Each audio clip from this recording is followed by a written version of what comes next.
ఇంకొక funny thing ఏంటంటే ఆహ్, అది ఎలా స్టార్ట్ చేయాలో నాకు తెలియట్లేదు. చెప్తాను.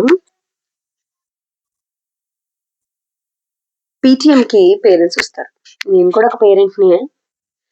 సో, మనము పీటీఎంలో ఎవ్రి ఆన్సర్ షీట్ చెక్ చేస్తారు పేరెంట్. "అరే! ఈ ఆన్సర్ నువ్వు ప్రాక్టీస్ చేసావు కదరా! ఇక్కడెందుకు రాయలేదు. అరే! నువ్వు ఇది కరెక్ట్‌గా రాసావు కదా! ఎందుకు రాయలేదు? ఇక్కడెందుకు రాయలేదు" అని వేరే పేరెంట్ ముందర తిట్టేస్తుంటారు. దయచేసి అలా చేయకండి. ఎందుకంటే, ఆ నిమిషంలో వాడికి గుర్తు రాలేదు. అది ఎగ్జామ్. వాడు మనిషి, మిషన్ గాదు. ఒకసారి మనం ఇచ్చేసాము, ఇన్‌పుట్ ఇచ్చేసాము, మళ్ళీ వాడికొచ్చేసేయాలి అంటే అది రాదు.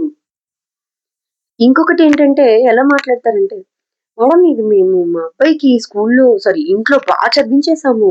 అసలు ఎంత ప్రాక్టీస్ చేయించేసానంటే నేను చాలా చెప్పేసాను. మళ్ళీ నేను లెసన్ ఎక్స్‌ప్లెయిన్ చేశాను. మళ్ళీ నోట్స్ రాసేసి రాయించేసాను. మళ్ళీ ఇది చేసాడు. 100 సార్లు రాసాడు. 10 సార్లు రాసాడు.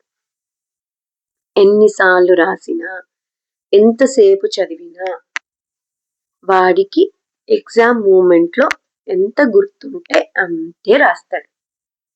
మనం 10 సార్లు చదివించాం కదా! అని వాడు తప్పు రాయగూడదు అనంటే ఎన్నో సార్లు వంట చేస్తాం. ఎందుకు ఎప్పుడో ఒకసారి మాడిపోతుంది?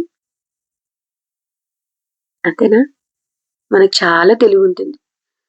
ఎవరికి డబ్బులివ్వకూడదో, ఎవరికి ఇవ్వాలో కూడా మనకు తెలుసు. కానీ అయినా కూడా ఒక్కొక్కసారి జీవితంలో మోసపోతుంటాం.